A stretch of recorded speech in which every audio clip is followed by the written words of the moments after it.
Well, good morning. It is Friday, February 18th, 2 days away from the Elimination Chamber.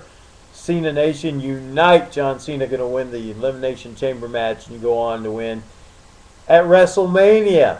Well, we're in Matthew chapter 6, so let's get right to it. Verse 25. Verse 22. The eye is the lamp of the body. So if your eye is healthy, your whole body will be full of light. But if your eye is bad, your whole body will be full of darkness. If then the light in you is darkness, how great is the darkness? No one can serve two masters, for either he will hate the one and love the other, or he will be devoted to the one and despise the other. You cannot serve God and money. We yesterday looked at the previous few verses, which talked about laying up treasures in heaven, not here on earth. And I believe we're still dealing with the same things here. Now, how does it fit into the eye as the lamp of the body and all that?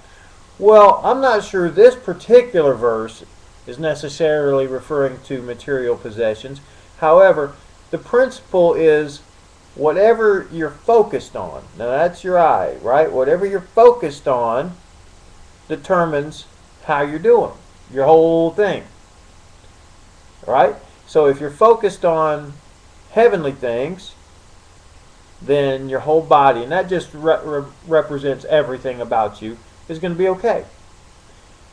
In other words, the eye is just another metaphor for your focus, your intent, your heart, your mind. You see this in Hebrews chapter 12, I believe. It says, fix our eyes on Jesus and set your hearts on things above. So eye and heart are used interchangeably there. And for homework, I would encourage you to go look in the Old Testament at some of the Psalms and Proverbs. Talks about fixing our eyes directly ahead and things like that. So the eyes and the heart are used interchangeably. We even sing a song, open the eyes of my heart, Lord. Open the eyes of my heart, I want to see you. So the eyes and the heart are used interchangeably, and I believe that's really all Jesus is saying here, is your heart has to be good. Your focus in life has to be good. Wherever you're putting your treasure, that's where your heart's going to be, that's where your focus is going to be, that's got to be good. So he's keeping the same theme, but realizing one of, if not the major distraction to our heart getting in the right place is material things. So we talked about not storing up treasures on earth, but storing treasures in heaven. We talked about our eye being the lamp of our body, and that being good. And then we get this verse here in verse 24, no one can serve two masters. And if you look at the Greek word there for serve, it actually means a slave. You cannot be a slave of two different masters. And that's true. If you're a slave, you think back to the days of slavery, a slave was owned by one master. That master would have to sell him to another master. But you didn't work for two different masters. You weren't slaves of two different masters. Well, you can't be a slave of God and be a slave of money. If you're a slave of money, then money is now your God. So the whole thing here is about the heart. What is your heart focused on? Is it focused on God? Is it focused on things of God, the Word of God, heavenly things, spiritual things? That's got to be your focus, not earthly things and not monetary things.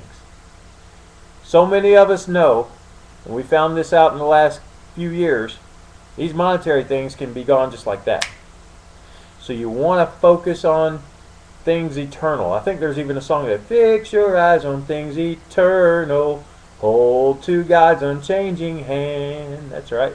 Remember we talked earlier when in the Lord's Prayer about spending time in praise. That's where these songs will come back and help you get refocused. You can think of the lyrics to these songs, and they'll keep your mind and heart in the right place.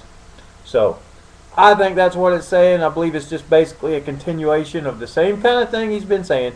Get your heart right toward God, and Don't let it get distracted by the things of this earth.